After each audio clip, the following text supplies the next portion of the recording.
Budget के ऊपर हर political party की अपनी अपनी राय रहेगी। कॉमरेड राजा की अपनी राय रहेगी, भारतीय जनता पार्टी वालों की अपनी राय रहेगी, कांग्रेस वालों की अपनी राय रहेगी, आम आदमी पार्टी वालों की अपनी राय रहेगी। और मैं आपको ये बड़ी ईमानदारी से कहना चाहता हूं, इस हमाम में सब नंगे हैं। इस हमाम में कोई भी कपड़े पहने वाला इंसान नहीं है। बजट के मामले में सरकारें कम्युनिस्टों ने भी चलाई है इस देश में, सरकारें आम आदमी पार्टी भी चला रही है, सरकार भारतीय जनता पार्टी भी चला रही है, सरकार कांग्रेस ने भी चलाई है, सरकारें क्षेत्रीय राजनीतिक दल भी चला रहे हैं। लेकिन जब हम बजट पर आते हैं तो इस बजट के खेल में सबके सब बेपर्दा हैं। किसी के शरीर पे कोई कपड़ा नहीं, सब नंगे। लेकिन आज बात केंद्रीय बजट। तो केंद्रीय बजट में आपको पता है कि सन 2001 में हम लोगों ने बजट के बारे में, दलितों के बारे में, अनुसूचित जाति जनजातियों के बारे में, पिछड़ी जातियों के बारे में, महिलाओं के बारे में, माइनॉरिटीज के बारे में, इन तमाम लोगों के बजट के बारे में बात करने चाहिए। हमारे मुझे रजत कलसन जी भी हैं, रजत जी। तो हम लोगों ने ये लड़ाई, साधनों की लड़ाई हमेशा बड़ी लंबी लड़ाई होती है। इतनी लंबी लड़ाई होती है कि आदमियों की जिंदगियां खत्म हो जाती हैं। तो national confederation of Dalit and Adivasi organisations ने फेयर बजट अभियान के नाम से, यानी न्यायोचित बजट अभियान के नाम से एक अभियान शुरू किया। और मैं आपके साथ ये साझा करना चाहता हूं कि जब हम लोगों ने सन 2000 में भारत के पंचवर्षीय योजनाओं के 50 साल का जो डॉक्यूमेंट भारत सरकार ने रिलीज किया था, उस जब डॉक्यूमेंट का हमने अध्ययन किया तो आपको ये जानकर आश्चर्य होगा,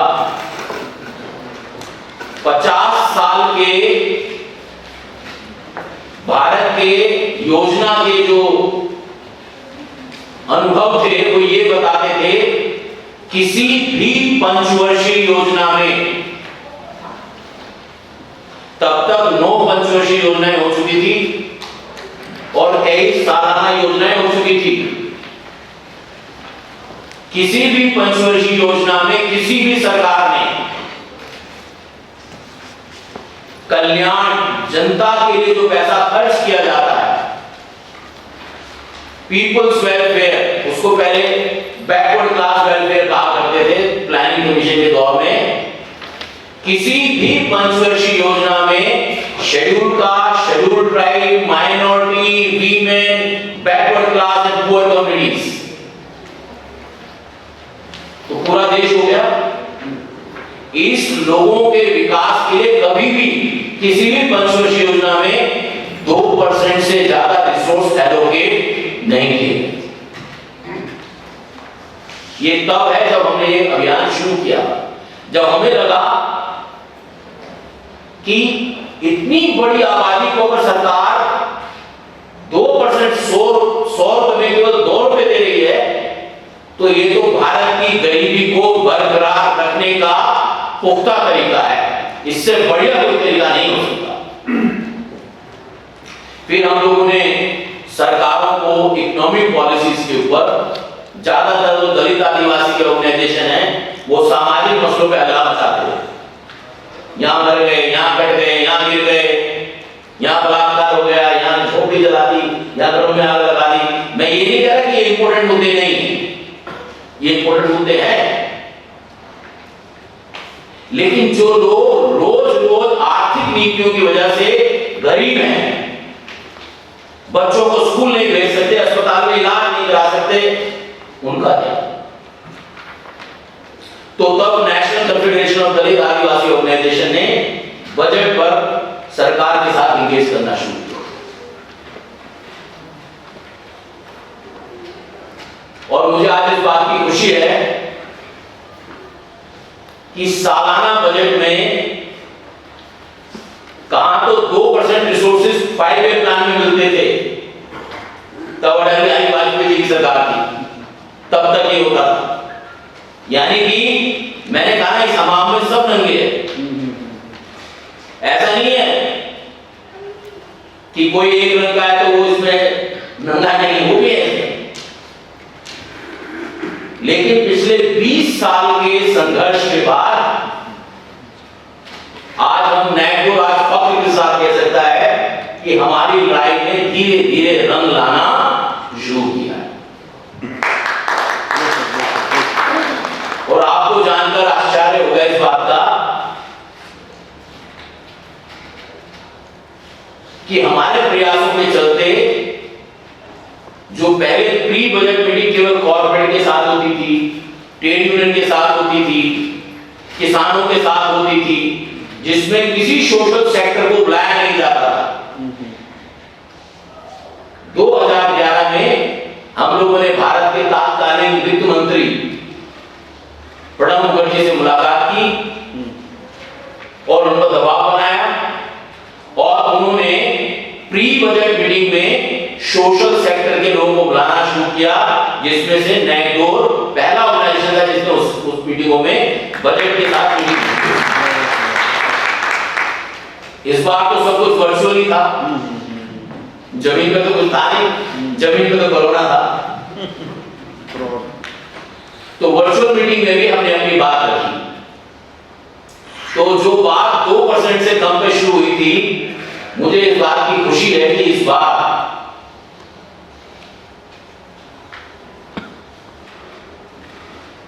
सरकार ने सालाना बजट में शेड्यूल कास्ट और शेड्यूल ट्राइब के बजट में 2 लाख करोड़ रुपए का एलोकेशन किया है। ये अनप्रेसिडेंटेड है, इससे पहले कभी नहीं हुआ है।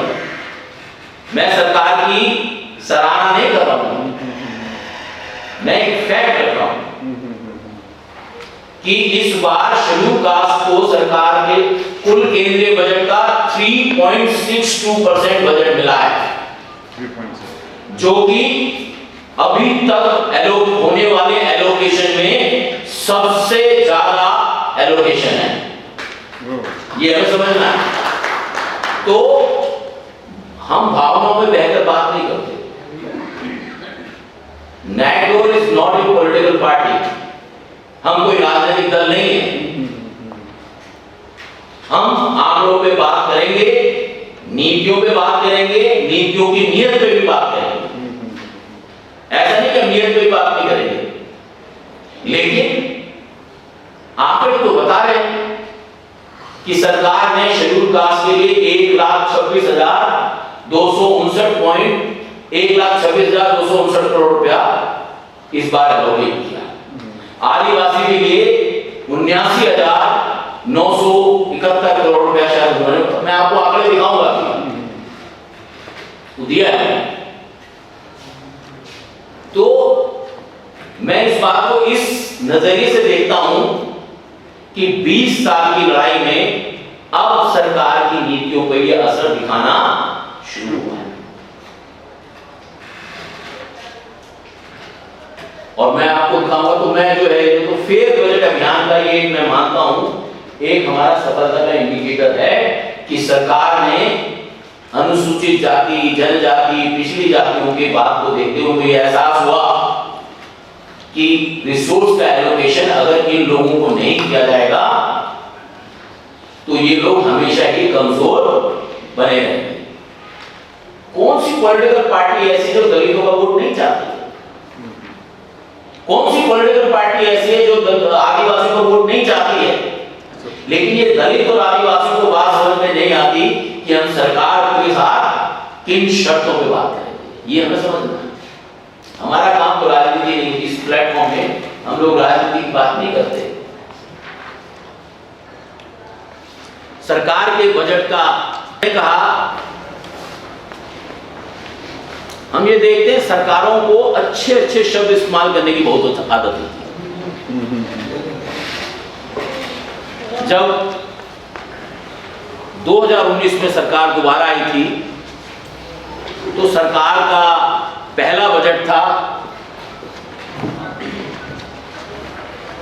नए भारत का बजट। फिर नए भारत में पता नहीं क्या नया हुआ, कोरोना आ गया, देश में बड़े पैमाने पे बीमारी हो गई।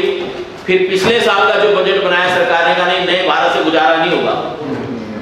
फिर उन्होंने कहा जन जन का बजट, और जब जन जन का बजट कहा तो कोरोना काल में हर आदमी सड़क पर अपने घर भाग रहा था और उसको कोई सवारी नहीं मिलती। बात समझ में आ रही है? जन जन का बजट था तो जन जन सड़कों पर था। और इस बार आत्मनिर्भर का भारत है, आत्मनिर्भर भारत की बात है, तो आप खुद समझ सकते हैं सरकारें क्या कहती हैं। लेकिन सवाल ये है कि क्या ये आत्मनिर्भर भारत का जो बजट सरकार ने बनाया वो अनुसूचित जाति, जनजाति और अन्य वंचित वर्गों को आत्मनिर्भर बनाएगा? ये मोटे तौर पर बजट में क्या है, मोटे तौर पर अगर आप बजट में देखेंगे, और ये सारी की सारी जो चीजें हैं आपको इस बुकलेट में हैं, आप घर पे जाके आराम से पढ़ सकते हैं, ठीक है, सब आराम से पढ़ सकते हैं, कोई दिक्कत नहीं है। जो हम यहाँ बता रहे हैं वो आपको आगे पीछे सब कागजों में मिल जाएगा। तो सरकार का जो है, सबसे पहली जो है, सरकार दो हिस्सों में देखती है कि केंद्रीय प्रायोजित योजनाएं हैं, कुछ सरकार पैसा राज्य सरकारों को देती है, कुछ कर्ज लेती है, और कुछ सरकार योजनाएं चलाती है। तो यही सब चीजें जो है होती हैं। इसमें जो सबसे इंपॉर्टेंट चीज है, और ये मैं हर बार बताता हूं, कि अगर आप देखेंगे ये वाला जो बजट है 17.48, ये सरकारी कर्मचारियों पे जुडिशरी पर होने वाला खर्चा है।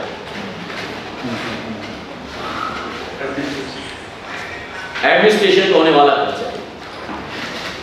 भारत सरकार के सेक्रेटरी को भी तनख्वाह यहां से मिलती है और चीफ जस्टिस ऑफ इंडिया को भी यहां से तनख्वाह मिलती है। आप सोच के देखिए कि इस एडमिनिस्ट्रेशन का जिसका खर्चा 6,09,014 करोड़ रुपया है, कितना है? 6,09,014 करोड़ रुपया। मैं आपको केवल एक आंकड़ा बता देता हूं, मैं केवल आपको आंकड़ा बता देता हूं। केंद्र सरकार में 70% जो सरकारी अधिकारी कर्मचारी हैं, 70% सरकारी कर्मचारी जो हैं, और सुप्रीम कोर्ट में तो ये 70% से ज्यादा ही है। 70% जो कर्मचारी हैं वो non schedule caste, non schedule tribe, non OBC, non poor class से आते हैं। बात समझ आ रही है? यानी कि इस पैसे का 70% जो पैसा है वो कितने से लोगों की जेब में जाता है। डेमोक्रेसी का सिद्धांत तो ये कहता है कि ब्यूरोक्रेसी जो है हमारे देश की जनता की छाया होनी चाहिए। अगर समाज में जितने माइनॉरिटीज हैं उतने माइनॉरिटीज तो होने चाहिए, जितने शेड्यूल कास्ट है उतने शेड्यूल कास्ट होने चाहिए, जितने शेड्यूल ट्राइब है उतने शेड्यूल ट्राइब्स होने चाहिए। लेकिन ऐसा देश में है नहीं। तो एक तरह से ये जो पैसा है केवल कुछ लोगों की जेब में जा रहा है, कुछ सेक्शन की जेब में जा रहा है। तो निश्चित तौर पर जब इतनी बड़ी रकम केवल कुछ लोग परिवारों के हाथ में जाएगी, कुछ ही लोगों के हाथ में जाएगी, तो बाकी लोग तो गरीब होंगे और वो लोग संपन्न और शक्तिशाली बनेंगे। तो कैसे समानता है, लोग आत्मनिर्भर बनेंगे? ये आपका काम, मेरा काम, ये आपका काम सोचने का है। ऐसे ही सरकार जो है केंद्रीय क्षेत्र की बहुत सारी योजनाएं, मैं आपको बाद में बताऊंगा, उस पर सरकार 30% पैसा खर्च करती है। इस बार बजट में उसने 10,51,703 करोड़ रुपए का प्रावधान किया है।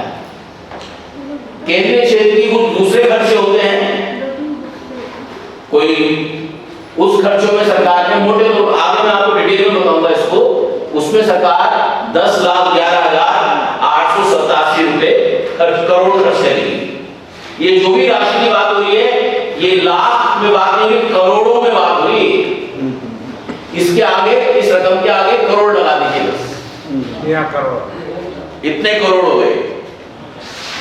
ये कितना है? 10,11,887 करोड़, इतना पैसा है। अगर ये सारे हॉल वाले बैठ के लिखें तो किसी भी एक रकम को पूरी जिंदगी में गिन नहीं सकते। सारे लोग मिलके कोई भी एक रकम उठा लो, ऊपर से उठा लो, नीचे से उठा लो, अगर सारे लोग मिलके सारे नोट गिनना शुरू करें तो आपकी जिंदगी खत्म हो जाएगी, लेकिन आप गिन नहीं पाएंगे, इतना पैसा है। ये हाल ही भर जाएगा।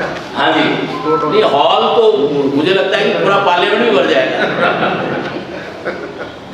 तो केंद्रीय, दूसरा है कि केंद्र की जो कुछ योजनाएं जो है केंद्र स्पॉन्सर करती है, जैसे किसान सम्मान निधि है, इस तरह की जो योजनाएं होती हैं, तो उसमें सरकार 3,81,305 यानी बजट का 10% पैसा खर्च करने वाली है। अभी वित्त आयोग क्या करता है कि केंद्र और राज्यों में पैसे का बंटवारा करता है।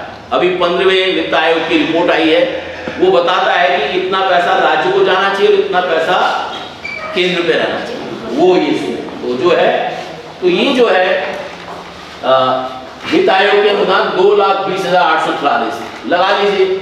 आपका बजट तो 34 लाख करोड़ का है, राज्यों के पास कितना पैसा जा रहा है आपको पता लग जाएगा। कुल राशि जो हमारे बजट की है, इस बार के बजट की, वो है 34,83,236 करोड़ रुपए का बजट है। 34,83,236 करोड़ रुपए का बजट है हमारे साथ। नेक्स्ट,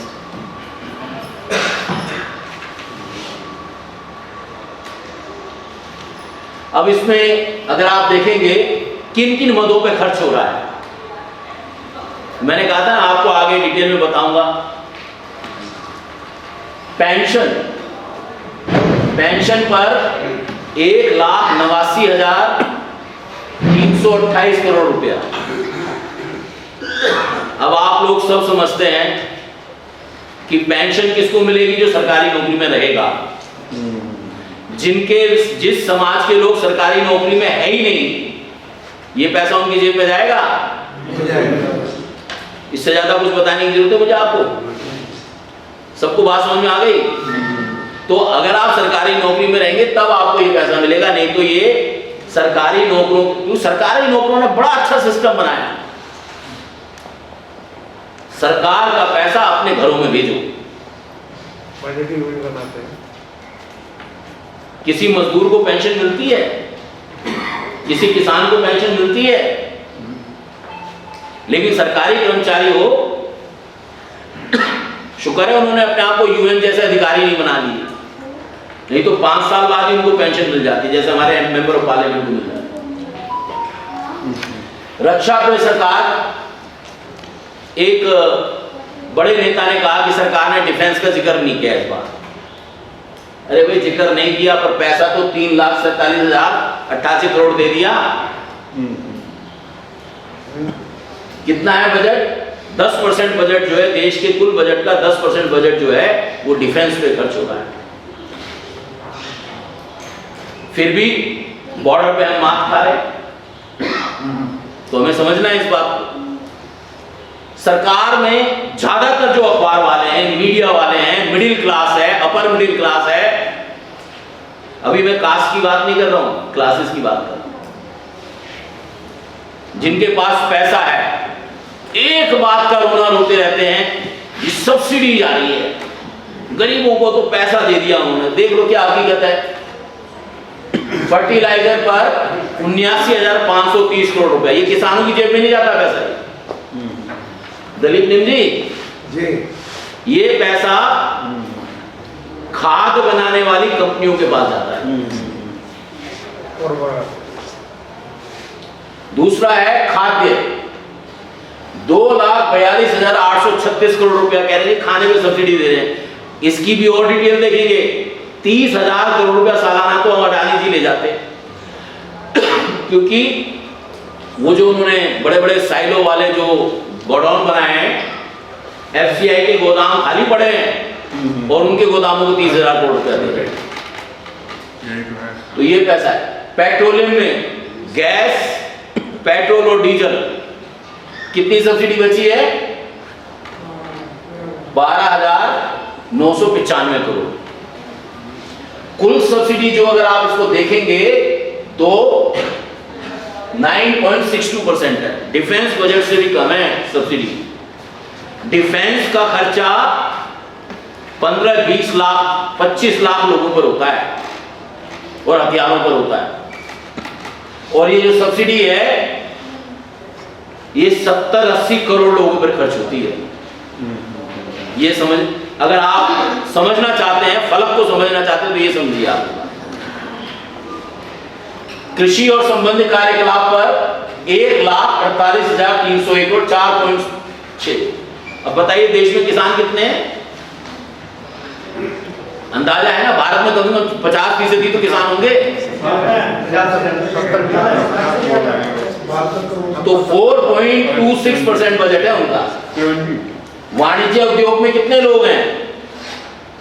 आप उंगलियों पे गिन सकते हैं।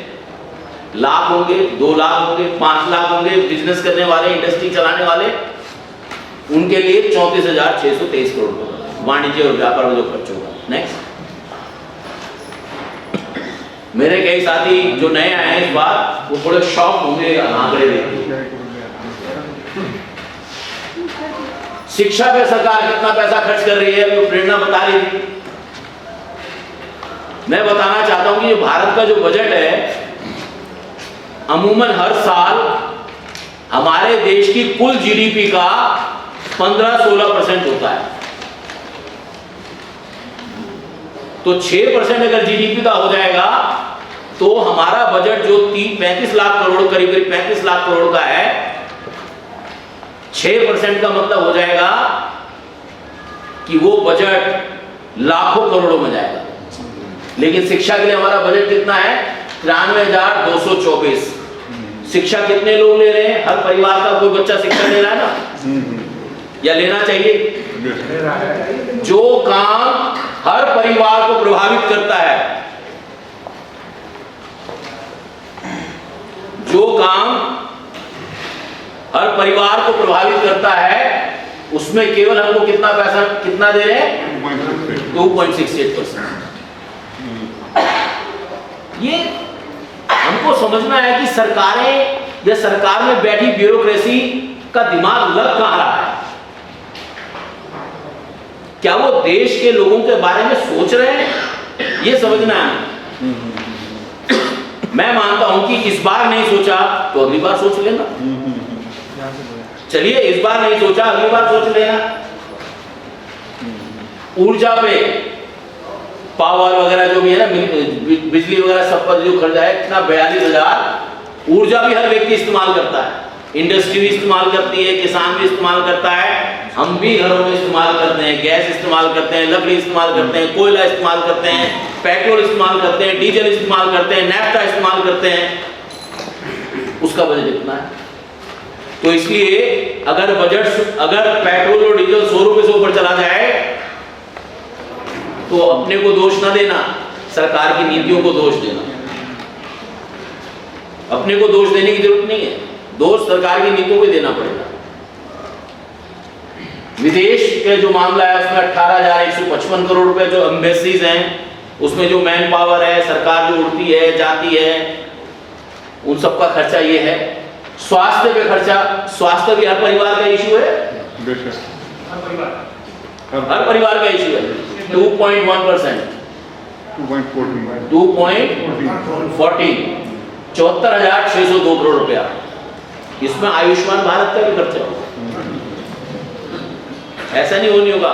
और हमारे जो एंटरप्रेन्योर के क्लस्टर लीड बैठे हैं, वो जो वो फैमिली वाला आ रहा है ना, फैमिली के कार्ड बनने हैं, वो भी इसी में है।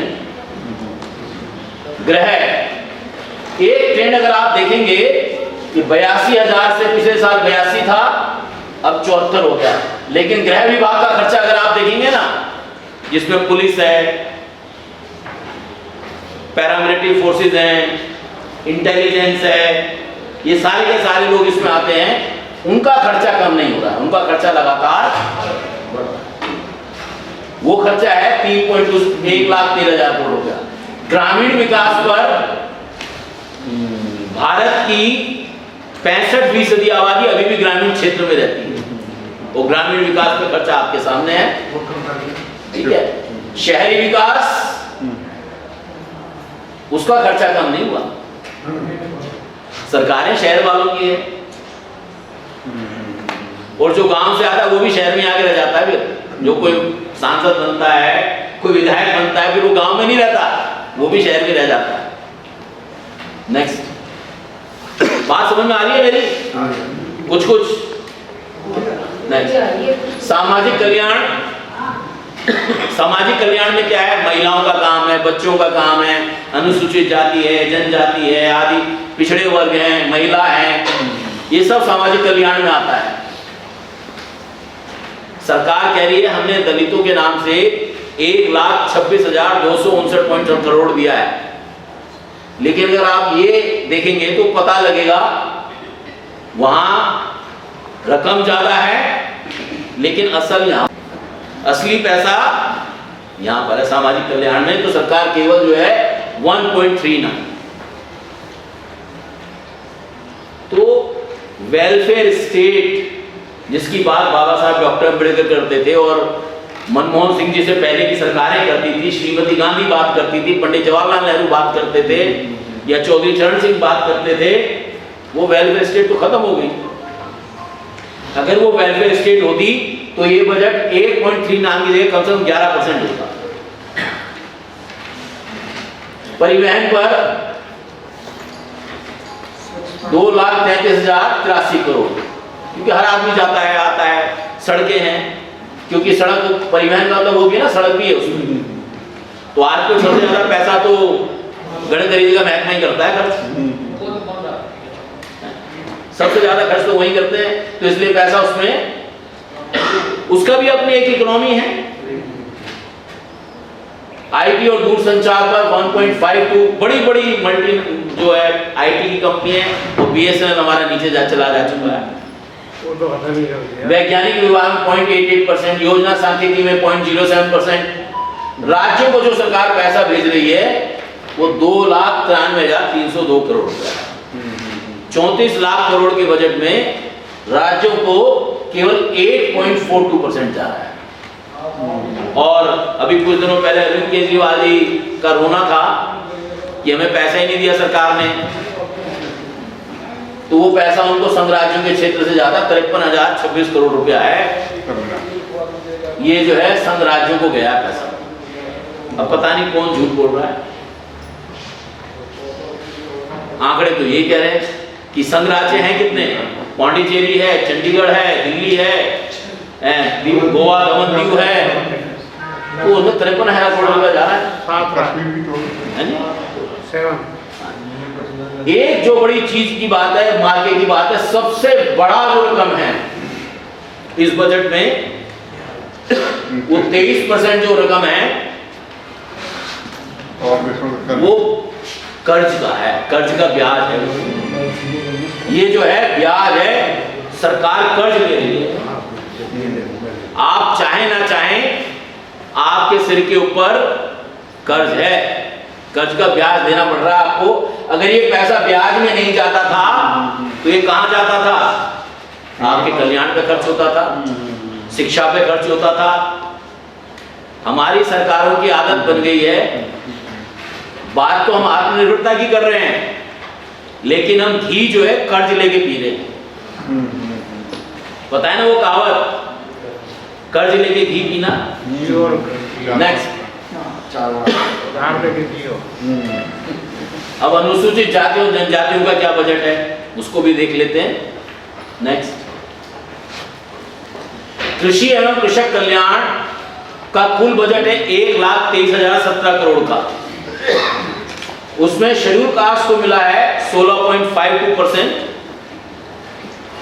और अनुसूचित जनजाति को मिला 8.56%। आपको ये समझना है कृषि और कृषि कल्याण में जो बात दलीप निम जी ने कही, मैं उसको थोड़ा और खुलासा कर देना चाहता हूं। इस देश की एग्रीकल्चर के लायक जो जमीन है उसका 9% जो हिस्सा है वो शेड्यूल कास्ट के पास है,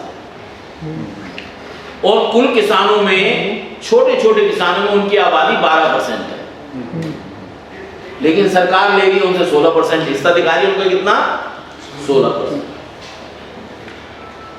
तो किसानों के नाम पर शेड्यूल कास्ट का पैसा किसानों को दिया जा रहा है, क्योंकि ज्यादातर शेड्यूल कास्ट तो जो है लैंडलेस भी हैं और हैं किसान तो छोटे छोटे किसान हैं। तो ये पैसा इसमें जो है, इसकी और भी डिटेल बताएंगे आपको। इसमें किसान सम्मान निधि है। किसान सम्मान निधि में जब मिनिस्ट्री की डिटेल पे जाएंगे तो हम आपको बताएंगे कि कितना पैसा उन्होंने दिया है। तो 65,000 करोड़ का किसान सम्मान निधि का बजट है, उसका 16% आप निकाल लीजिए, पता लग जाएगा इतना पैसा। क्या वो 16% शेड्यूल कास्ट किसानों को मिला होगा? क्या वो 8.56% आदिवासी किसानों को मिला होगा? वो 2,000 रुपया, 2,000 रुपया, 6,000 रुपया जो सरकार साल में देती है, मिला होगा उनको? कृषि अनुसंधान और शिक्षा, उसमें भी सरकार ने 115.5 करोड़ रखा है। मैं पूछना चाहता हूं, आप बजट लीजिए, कोई दिक्कत नहीं है, लेकिन ये तो बता दीजिए कि अनुसूचित जाति जनजाति के छोटे छोटे फार्मर के लिए आपने क्या अनुसंधान किया? माथे पे टीका तो लगा रहे हैं आप, लेकिन ये तो बता दीजिए आपने कुछ काम किया वहां पर? फिर आयुष मंत्रालय है, ये सारे के सारे जो बजट आप देखेंगे, ये जो सारा का सारा है, नेक्स्ट कोयला विभाग, औषध विभाग, वाणिज्य मंत्रालय, दूरसंचार विभाग, उपभोक्ता मंत्रालय, खाद्य सार्वजनिक वितरण, इसमें देखिए 10,814 करोड़ रुपया। ये पहली बार जो है खाद्य एवं सार्वजनिक वितरण मंत्रालय आया है। अब से पहले ये विभाग जो है शेड्यूल कास्ट के खाते में कोई पैसा नहीं देता था, लेकिन जब कोरोना आया तो सरकार ने 10,000 करोड़ रुपया अनुसूचित जाति के माथे पे लिख दिया। पता नहीं, हमारे तो जो जितने भी मजदूर थे जो सड़कों पे हमने देखे, उनको तो रोटी तक नहीं मिल रही थी, और खाद्य विभाग उनसे 10,000 करोड़ रुपए वसूल कर रहा है उनके अकाउंट से। तो ये जो है, और वो पैसा जो है उन्होंने इस बार यहां भी रखा है। संस्कृति में 19.57, पूर्वोत्तर में 716 करोड़, साक्षर विद्यालय शिक्षा और साक्षरता में, ये दो डिपार्टमेंट जो हैं ये हर साल बहुत सारा पैसा शेड्यूल कास्ट कंपोनेंट में दिखाते हैं। और हायर एजुकेशन में शेड्यूल कास्ट केवल 2.5% है, और बजट जो है उच्चतर शिक्षा का वो 5.12% देते हैं। तो ये डिस्प्रोपोर्शनेट है, ये जो है डिस्प्रोपोर्शनेट है। नेक्स्ट,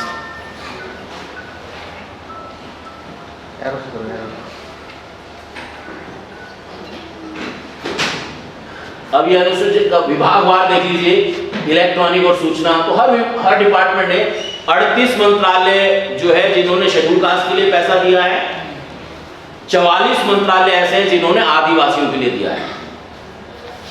नेक्स्ट, जल संसाधन, ये सारी की सारी चीज आप देख सकते हैं। खान मंत्रालय, नवीन, ये जो नवीन ऊर्जा वाला जो है, नॉन कन्वेंशनल वाला, पंचायती राज। नेक्स्ट,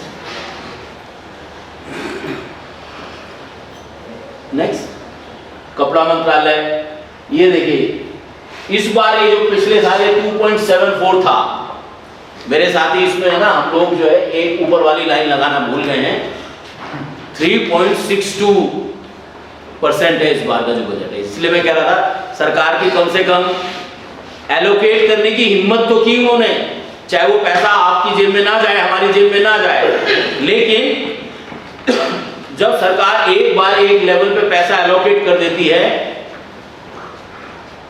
फिर हमारी जिम्मेदारी बन जाती है कि वो पैसा उससे कम ना। दूसरी हमारी जिम्मेदारी बन जाती है वो पैसा जिस बात के लिए हमारे को दिया गया उसी बात पे वो खर्चा।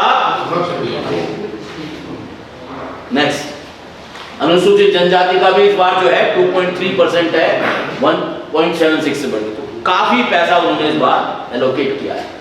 और इस बात के लिए मैं, हालांकि उनके आंकड़े तो बहुत गड़बड़ है, लेकिन सरकार की इस बात के लिए तारीफ करनी चाहिए कि हिम्मत तो की उन्होंने इतना पैसा देने की। नेक्स्ट,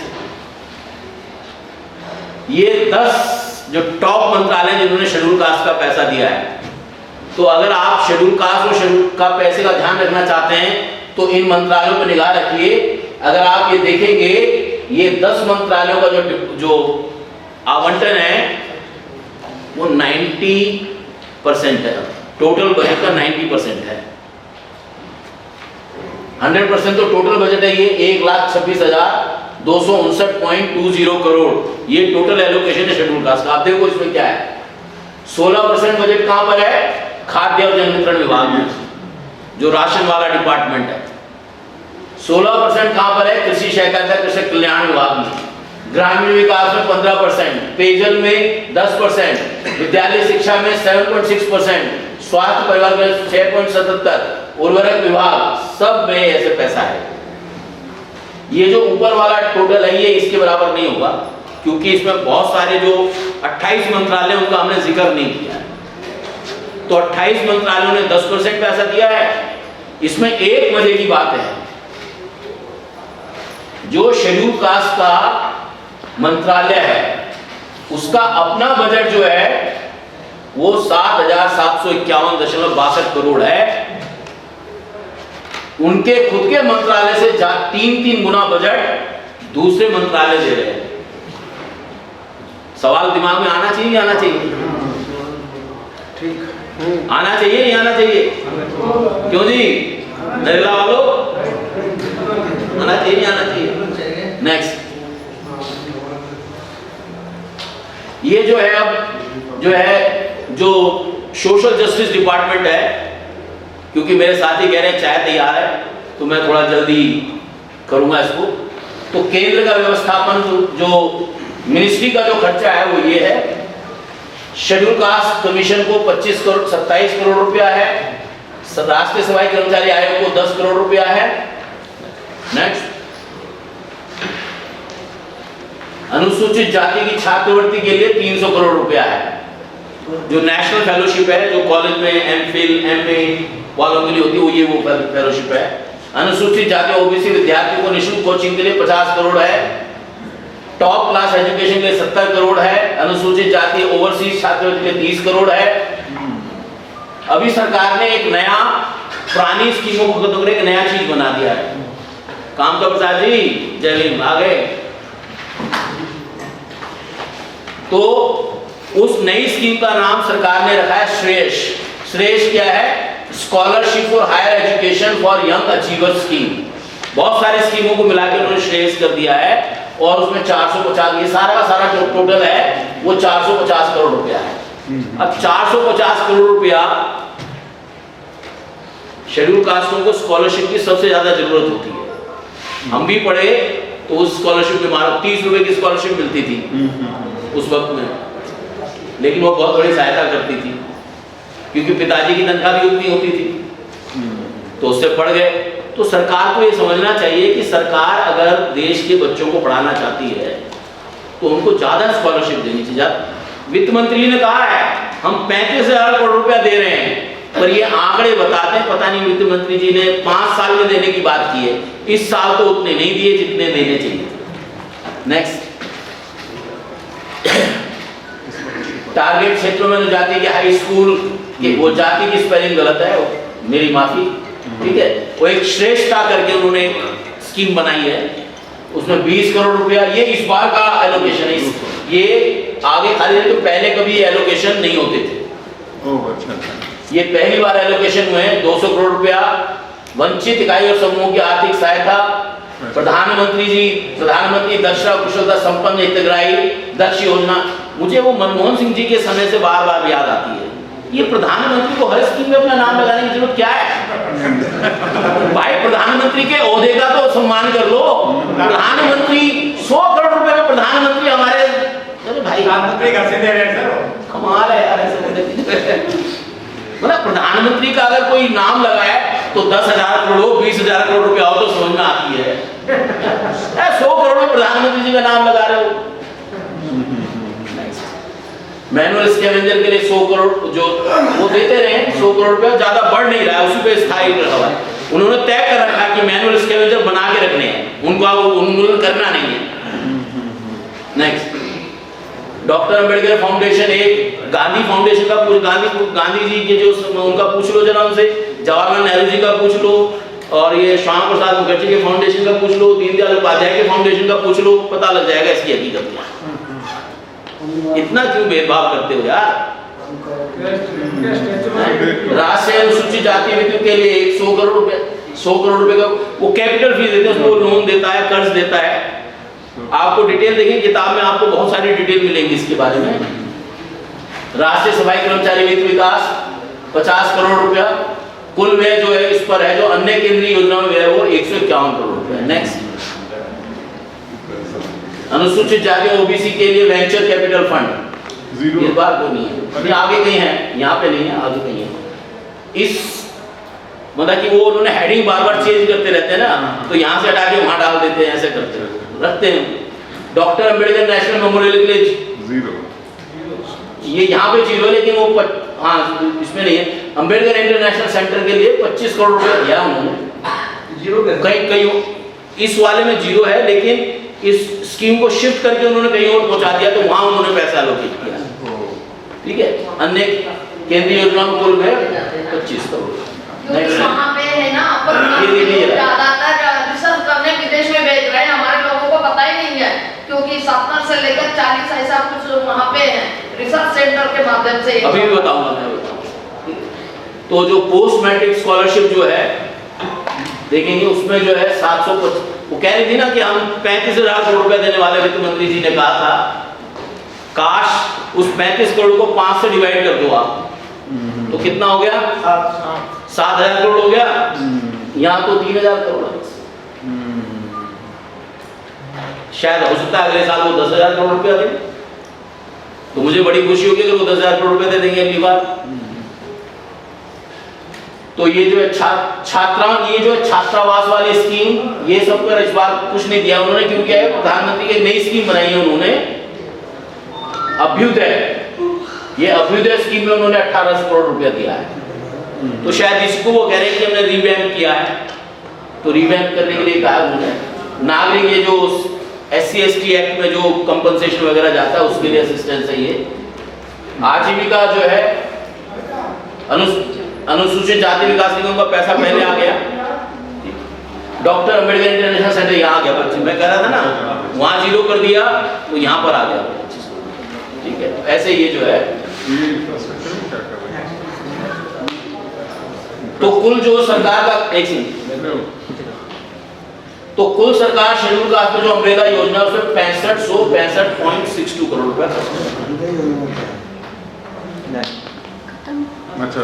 तो साथियों, ये अगर आप ये जो मैंने बताया, मैंने आपको मोटी मोटी बातें बताई हैं, लेकिन अगर आप ये वाली किताब देखेंगे, इसमें 2 चैप्टर्स हैं SC/ST पर, OBC पर भी चैप्टर है इसमें। तो मैं अगर आप देखेंगे,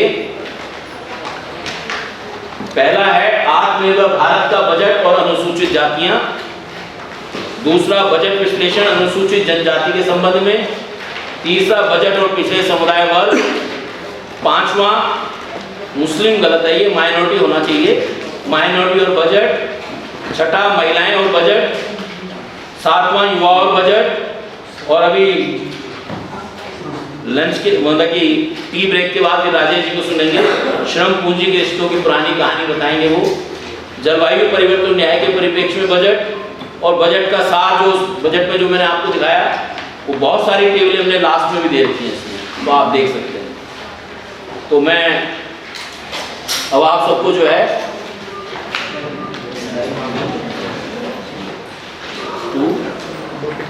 अच्छा वो एक अनाउंसमेंट करना है। आपको पता है ना कि फिजिकल डिस्टेंस थोड़ा रखना चाय पीने में। शुक्र है उन्होंने ये नहीं कहा कि चाय और मुंह का भी डिस्टेंस रखिए।